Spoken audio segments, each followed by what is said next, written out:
Welcome. Welcome to week 23 of The Power in Your Minds. We're continuing our journey on will, and I'd love to share my story about will with you. A few years ago, we had the Mahayagya in Japan.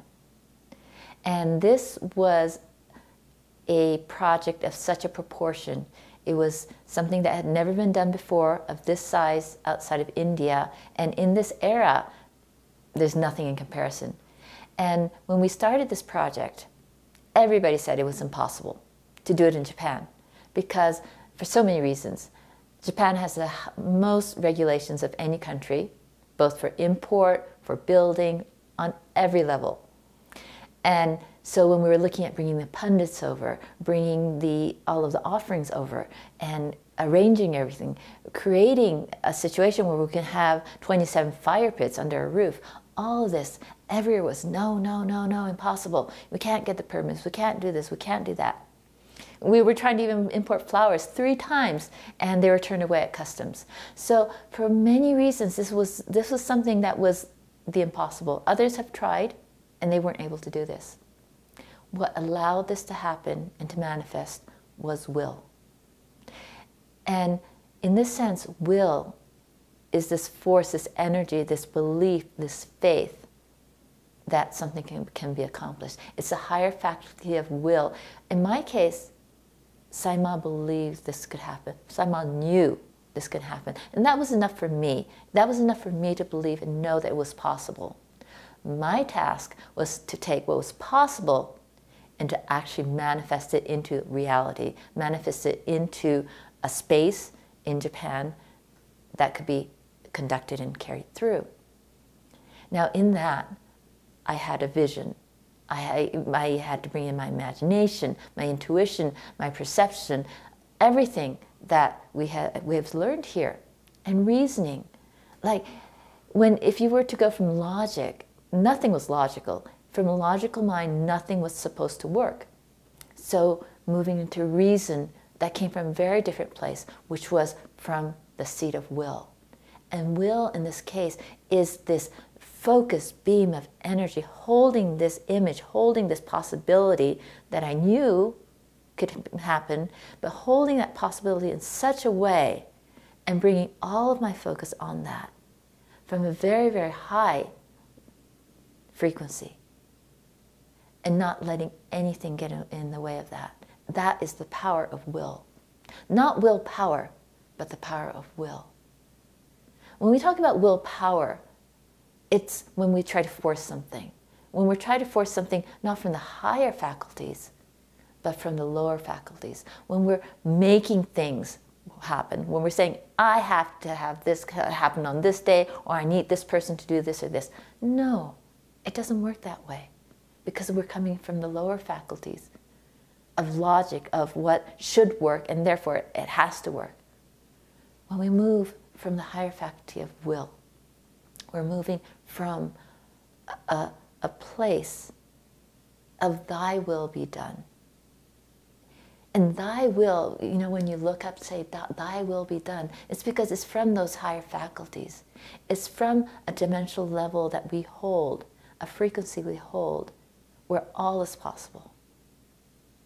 And when we align to that and allow that will to come through, and allow that will as an energy to be that focused beam, then all the faculties, the imagination can come in. I can imagine the space, I can imagine the kundas, I can imagine the pundits arriving. I can imagine the beauty and the power of the yagya.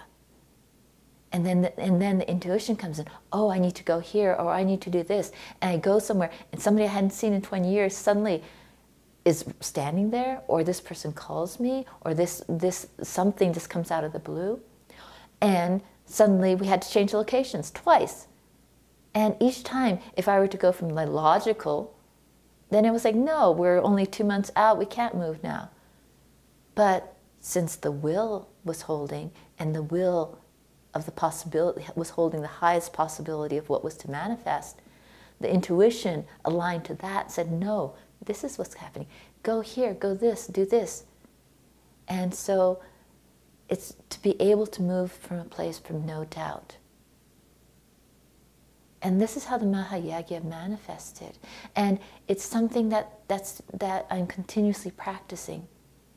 We just opened the Saima Cafe. And this is something that I never thought I'd be moving into the food and beverage industry. But this, again, was the will. Ma created a possibility, a space. It's not just a cafe. It's a manifestation of Ma's Shakti to be brought out in the world. And aligning to that, and allowing my will to flow through as will, as manifestation. As long as I'm aligned to that, then everything that needs to happen around the cafe keeps manifesting. But as soon as I go into anxiety on this third dimensional, oh my gosh, only so many people are here, oh, we need to do this, or we need to do that, and start thinking logically, then the whole thing starts to waver. And then I realign myself to that focus of will. And then, like magic, everything starts coming together. The intuition kicks in, the imagination kicks in, the people arrive, the reasoning is right. And this next project with Izu, with the Saima Spiritual Retreat Center, it's the same. It's just different scales. It could be big, it could be small. But aligning to something that really matters, and that's the other thing. When we think about force versus power and will, it's not forcing something into manifestation. It's not forcing something to happen, but it's having that desire, that passion, that burning, that passion for creation of something that serves. Because one thing that's become really clear to me recently is the importance of manifesting something that is in service. Because that's the only thing that brings fulfillment. That's the only thing that brings full satisfaction. And that is what will aligns with. So when we can create anything that we love, and that is not just for us, also for us, but also for those around us, the ones that we love. Maybe it's our family, maybe it's our community, maybe it's the planet. But when we're doing that from a selfless place, and we align our will with that, and bring that laser beam in, and allow that to be unwavering, then all the faculties that we've been practicing, they just come right in and allow that to manifest. And that is when thy will be done. Thy higher faculty will be manifest and done. That is the power in your mind.